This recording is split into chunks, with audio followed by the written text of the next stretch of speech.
My name is Paul Peters. I'm a proud father of the 3 kids. I always want to put that as a priority for me. I have a company called Covenant Case Management Services in North Carolina.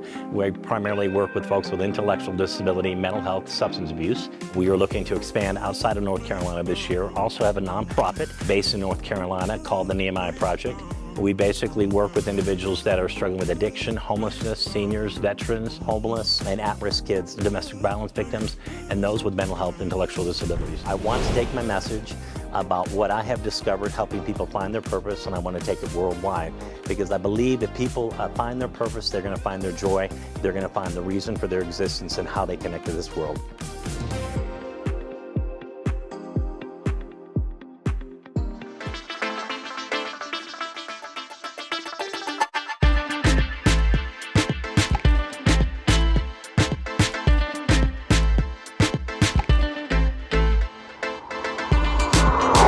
Welcome back to On Purpose with Paul.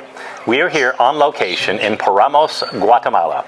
We have a wonderful story to tell you about some ladies that have overcome some very challenging difficulties to be able to find their purpose here in Paramos. I once again have Paula Boland with me. She's going to tell you a little bit about her story and how she got involved with working with these ladies. So Paula, welcome back. Yeah, thank you. Tell me a little bit about your involvement and what got you here originally in Guatemala. Okay, so several years ago, I was in the process of adopting a child, and I decided to adopt from Guatemala. And while I was here, I got very connected to the country and very involved with what was happening in the country. And I came across a school that served children living in poverty, and I got to know the children and their parents. And over time, it became evident that the women that live here are often the ones who end up taking care of the family long term. If something happens with the man who's involved in the family, and it can create hard consequences for them because they don't often have as much education as the man would have. They would have stayed home to take care of the household, and so if something happens, they often, especially indigenous people, have children in the home, and then they don't have a way to take care of them.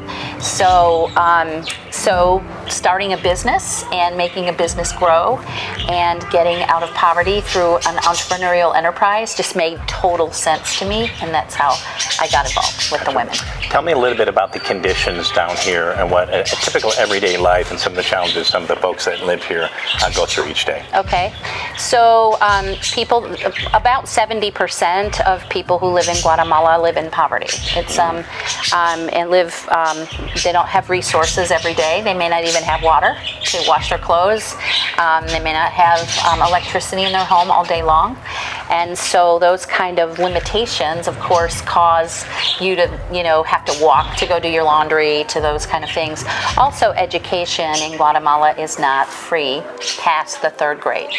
And so if you are a family that doesn't have the money or the resources to send your children to school, you don't. And often the children go to work early.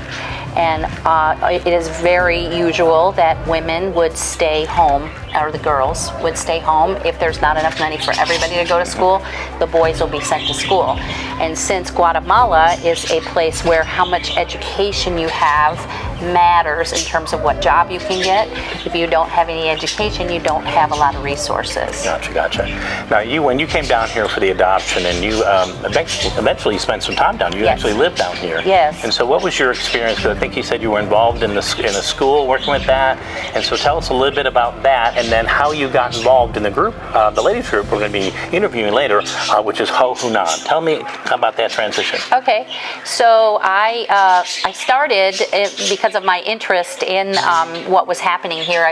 When I was waiting to adopt my child, at the time we were adopting, he was a baby, and the 2 governments, our United States government and the Guatemalan government were figuring out how to. They weren't on the same page, and actually the adoption process ended soon after. And so it took longer than it usually did to have the adoption complete. And so I started traveling down here. I was working as a consultant, and I could take time, and in those days you didn't have the Wi-Fi where you could work wherever you wanted, but I would come down here about every 6 weeks and be with my baby, with my child. And while I was here, we would of course go out and about in Antigua, and I saw children in the park, like 7, 8-year-olds, 9-year-olds, selling things, doing things, and I wondered why they weren't in school, because I didn't understand what was happening. And so I started asking the children, why aren't you in school? And they would look at me like I was crazy. And then I started asking around, and I found out that about the education situation, that it's not free past the 3rd grade, and a lot of these children live in poverty and they're working. And so I started trying to find some way to help them go to school. And I got connected with a school. I started writing grants for them. I started helping out, and then there was some problems with the person who was directing the school, and I was asked to step in by the board for 6 weeks. 6 years later, I was still running the school, and I lived down here in Guatemala for part of that time while I was running the school. So. Gotcha. Tell us a little bit about some of the experiences that you got to see, because typically in the U.S., the schools will work with the students, some involvement with the parents, but this is a little bit more involved in what they're doing here that ultimately led for you working with the group. So what did you kind of see when working with the kids and ultimately some of the parents and the conditions? Yes.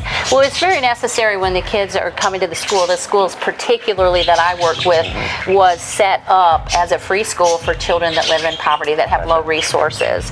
And we were, you need to provide a whole life experience for these kids, like food, because they're not often eating at night, and then they're falling asleep in class because they're so hungry. So food and relationships with their parents, and how, what do they need? And often we, as part of the school and part of a mission trip or something like that, we go visit the children at home, find out what they need. Do they need food? Often we take food to the families. And as I was visiting families, often the mom would be in the home and tell a story of how she was there alone with 9 children and didn't know how she was going to take care of them, and it was really a difficult journey, and it was very sad for all of us. And so part of our solution was to help the moms gain whatever they could, education, learn how to read, all of that stuff. And over time I got connected with the director of the school. His wife was doing a similar kind of involvement to try to help women who lived in poverty here in Paramos.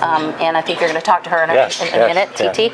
And TT helped connect me with this group of women that she was working with as well. And so we're all working together to help them learn how to start a business, grow a business, and they're kind of a collective, an association that helps each other. Gotcha. Now, let me ask you this. We're so used, especially those who live in the States, having governmental support. What kind of support does the government provide for some of these? And many of these women are single parents. I want you to elaborate on that, because a lot of them are just raising the kids on their own. Many of them don't have jobs. Majority of the men are the breadwinners, and when the husbands leave, kind of talk a little bit about what situation that's left a lot of these women in. So there really aren't governmental resources. There isn't like Medicaid or any food stamps or anything like that. So that isn't a resource, right? There are some free schools to send your children to, but they're very crowded, and you still have to pay for books and even sometimes a chair to sit in. So it's not totally free. But so there aren't the resources that we're used to, and so these women make it the best way they can, right? Cleaning houses, gardening for people, those kind of things, and whatever job they can find. And sometimes it's not always legal stuff too, right? So we want to, help people have a life that they're proud of and be sustainable, right? And so that's kind of the situation, is that women are often left with no resources, and there isn't a government to help them. Gotcha. So I want to make an example. The product that I'm wearing that was created and made by these ladies, talk about some of the things that they're actually doing, using some of their talents and skills to be able to craft out a business for themselves. And I actually love this outfit. This is one of the products that ladies are actually making and then selling through their business. We will talk more about that. But kind of talk about that, because how that actually actually got started because a lot of these ladies were doing it separately. Right. So it's really cool what they're doing as a group and how Right. they're supporting each other, not only in their own businesses, but some of the struggles with, the abandonment, and Yep. maybe some of them have been abused, and so how through that support system, this group is really helping them, and of course, Nehemiah International is very much involved, Yes. and so talk a little bit more about that. Yes. So almost all of the women in Guatemala have been abused somehow, some way. It's very frequent, and so not being educated and having that mindset and that experience, and you can start to feel not very powerful, right? However, there's a very strong culture here of weaving, of creating fabrics that are traditional to each community, of sewing, of cooking, and creating jewelry, creating crafts, right? Like artisans, right? Woodwork, all kinds of things. And so many of these women have learned these skills while they're in home, weaving literally for fabrics that they could use for clothes like you're wearing, right? And so they're at home producing this and sort of isolated and feeling powerless. And so actually, Titi, you'll talk to her, she started bringing these women together so they could be together and just basically support each other from the beginning. And then they started working together to create jewelry or to create the fabrics or, whatever it is, the products, to cook together and go cater something for someone. So they began this group, and this is one of only a few groups in Guatemala of women who do this successfully. They came together as an association, and the association supports each other, and they share the income too. They're very fair about this and very fair about their goals. Wow, that's amazing. We'll be right back after these messages.